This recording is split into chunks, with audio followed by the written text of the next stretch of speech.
Welcome to another episode of Andy's House of Gears. And I know it's been a while since I've posted, but life gives you lots of little challenges and opportunities. So my family and myself have been taking advantage of those opportunities. So it's been a fun time. But I'm gonna get back on the Buick today. The weather's halfway decent up here. It is cold, but not nearly as cold as it usually is for this time of the year. So I haven't done any body work or anything to the Buick. I got it back here behind me, just getting dustier, and I'll get out back there. But I am going to start working on some of the interior pieces. So I'm going to kind of show you what I'm doing here, and I'll give you a little backstory on what's going on here. So I know it's kind of hard to tell here, but I got dash bezel, I got B pillar trim, I got the A pillar trim up here. I got lower door panels with the carpet. I think with the leftover carpet from inside the car, I'll have enough to retrim these. So I'll have matching carpet on the side too. So I got the rear window trim. This one's a little beat up, but I'm going to use it because I can't get another Regal one anywhere nearby me. So it's got a hole here where it broke away. There's a screw here. But I'm not too worried about that because I don't know if it shows up on camera. You can see right here, the rear seat covers it. So you'll never see that anyway when the back of the rear seat's in. You'll never see that. And it's broken up here on top. There's supposed to be a tab here, but it's broke off. But there is a trim piece that also goes right here that covers that up. So I know it's not perfect, but I'm going to use it. So got stuff falling off here. But my main focus today is this over here. This is my center console. And I bought it from somebody. And I tried reupholstering it, like wrapping it in vinyl. I stitched it together and put it on here. But sometimes things don't go the way you want it to. So I got the wrong glues my first time. I'm kind of working backwards on this. My upper door panels and stuff I did turned out great, but this didn't turn out so good. So what I'm going to do is strip this vinyl back off of it, get this glue off, and then I'm going to take you further into what I'm going to be doing to it, and I'm going to show you why I originally wrapped this as well. So I got a lot of the glue off here. I had to take it inside. It's in my bathtub. My wife's going to kill me. But, yeah. I brought it in here because I was using grease and wax remover and some other things to try to get that glue off. The glue was super hard to get off. So, I should have wore gloves. It's all over my hands now. But, some spots it came right off. And other spots it was like super hard getting off. So, I had to resort to some pretty heavy removers to get that glue off, but for the most part, it's all off. You can see underneath it's black. Not a big deal. This is going to get retextured, so that's going to be all right. But when I was pulling off the vinyl wrap on there, I broke another piece off right here. So that's laying out in the garage. I'm going to have to go out to the garage and get that. But I'm going to show you here on the inside. When I got this center console, well, when I contacted the guy, it was all in one piece, but during shipping, it got crushed. You can see a fracture line here, but I've glued it back together, and this was all crushed here. This was in like 5 or 6 pieces right here. You can see a little bit of a crack here. I wasn't going to worry about it. Well, not really a crack, but you can see a seam right there because I was going to wrap it. But now I'm going to have to go back and make this look a little nicer, because when I go and retexture this, I'm going to have to be able to cover that with the texture. So I want it to look as nice as possible. So I'm going to try to get this line here. This line right here is supposed to be like aluminum or chrome. So I'm going to try to get it back to as original as possible.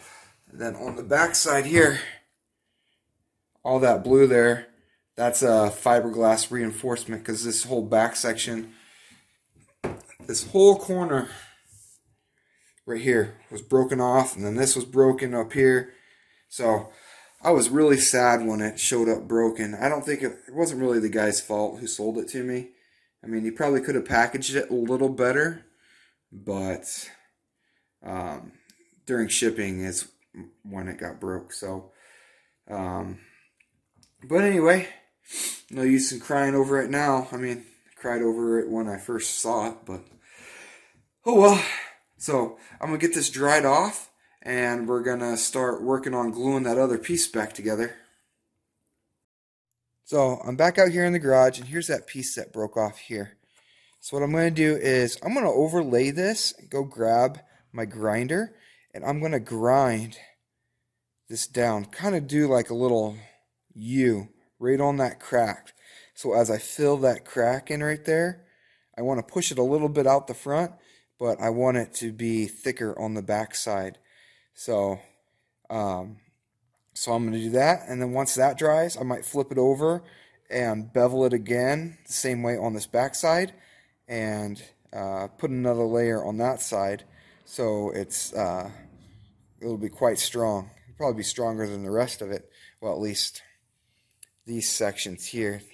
This here is pretty darn strong now. So I'm using a thin hair fiberglass. So let me get this ground out, and I'll show you what it looks like.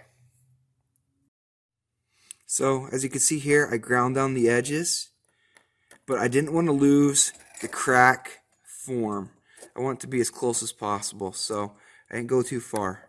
So what I'm going to do now is just mix up my my fiberglass. Sorry, I had a hard time thinking.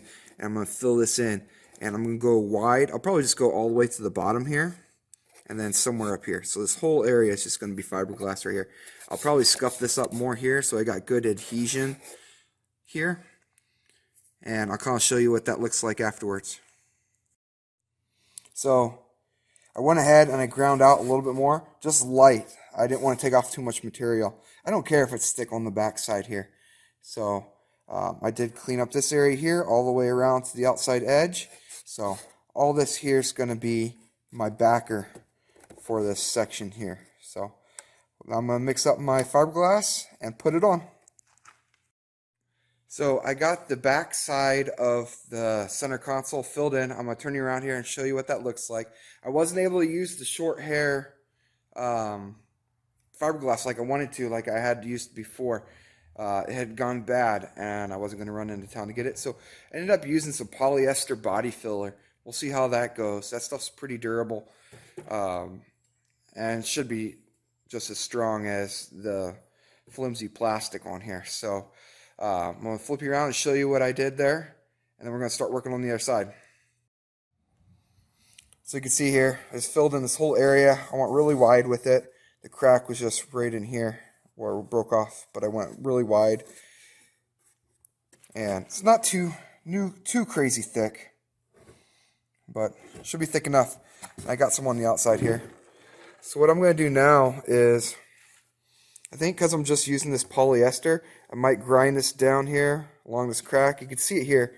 It's not really where the crack, I mean that's where the crack is, but it's overfilled, so that's why you can see that.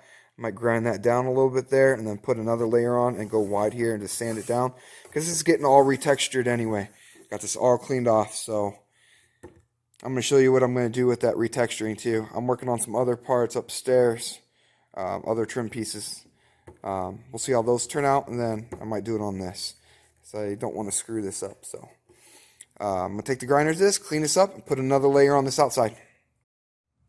So I got this ground out just slightly.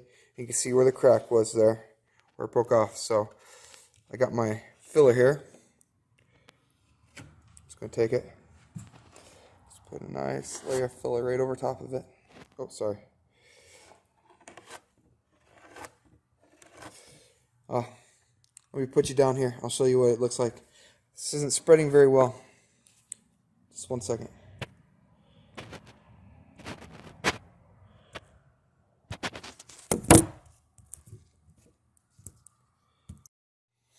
Okay, so I got that all fixed. I laid my spreader down over here, and I picked up a bunch of trash, and that's why it was dragging all those lines. And it's an old spreader. You can see there, I was just cleaning it off. So it's time for a new spreader. But Most of that's going to get sand down anyway. But the smoother you put it on, the less sanding you got to do, typically. So there's that. I'm going to take that upstairs and let it dry because it can't sit down here. It's only like 30-something degrees out. So I'm going to take it upstairs and let it cure. And we'll go from there. So here's some pieces upstairs that I've been working on. I just started working on it on my off time here while the center console cures. What I got here is trim panels off the Buick, and they're really oxidized. You can see the dark spots here. I've sanded them down, but I didn't want to sand them too much, but I want to get as much of the oxidation off as possible. This one was worse than the other ones. This is the driver's side footwell one, but see, I got a different color one here, and then I got the passenger side lower here, and there, that's the ECU cover one over here, so that sits on top of that. But what I got going on here is I got some adhesion promoter, and after I clean these down, I sanded them. Then I put them in warm soapy water, washed them, dried them. Then I'm on my second coat of adhesion promoter. And next thing I'm going to do is, I'm going to show you this. This isn't a promotion or nothing, but I got some texture coating here. So I'm going to retexture these. And then I'm going to paint them a very similar color to the door panels that I made. So hopefully it's not too far off. So I'm going to let this cure for a few more minutes, and then I'm going to throw this texture on here. We're going to see what it looks like. I've never done this before, so this is brand new to me. It's all new. So we're going to take this journey together. So I got the first coat on these. It says it flashes in like 3 to 5 minutes. So you can see the coloration here where it's starting to flash dry. Some spots where it's really shiny, I got a little thick. I never used this before. I was afraid that some of the scratches were going to show through. You can kind of see a scratch right there. I might touch that up. I might have went a little too aggressive on the sandpaper. I'm going to put a second coat on these in about 10 minutes or so. These ones are just very fresh. They're barely starting to dry. So that's first coat. I'm going to put 2 coats on this. And then we're going to see what they look like after that. So I got this part repaired here. About as good as it's going to get. I slightly scuffed it with some 320 sandpaper. The spots that I had fiberglass on, the scratches were showing too much. So I went with what did I use?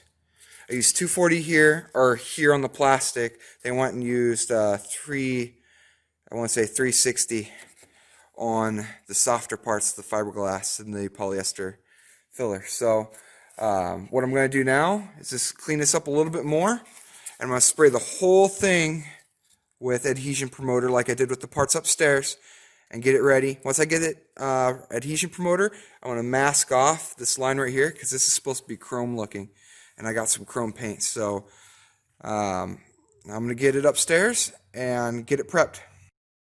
So I took a break last night on working on these parts. It's getting kind of late. So what I've done here is I actually have the chrome done here, but I didn't like it. It had some bleed through. So I'm going to go back through and repaint the gray on top and bottom, just on the center section here, so I can get covered up some of that bleed through. I'm going to show you here what that looks like. So this is what I'm talking about when I mean bleed through. It's just these little sections here where the gray just looks too thick.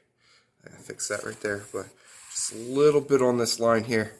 Only a few spots have it, so I'm just going to go ahead and do the whole thing. Just spray the whole thing gray again. It should take care of that, and it should be done. Looks really good. Even the inside tray section here, you can see. Oh, I guess you really can't see. There used to be little penny marks, like pennies sat in here for a long time, and like the stuff that got on them left holes, like little round dish shapes in the plastic. Those are all gone, so I'm real happy about that. It looks like I got some little bit of speckled overspray from the chrome, so when I respray this, that'll be all taken care of. But yeah, here's some more bleed through here. So we're going to address that, and this piece should be done. So I got rid of all that bleed through there. You see there? You don't really see any silver going past that top ridge. So that was my goal there. I did have to do a little touch up, like you can't even really see it right here where it peeled when I pulled the tape off of it. But I'm going to walk you around this thing, kind of show you where we were. This is the area where it was broken out that I showed you I repaired before in this video, but this whole back section here was busted off when I received it in the mail. Just kind of walk around here. Walk. This was all broken here as well. So you can kind of see a little bit where the crack was. I probably should have done a little better on that. It's hardly noticeable at all, but it's still there. But take a look down here. This side had much more work on it. This is the side that got really messed up. But yeah, I'm really happy with it. That looks really good. So that's going to be a wrap for today here in Andy's House of Gears. Next time I think I'm going to be working on the dash. The dash had a crack in it about yay long, and it was warped on the passenger side, so I don't know how I'm going to fix that.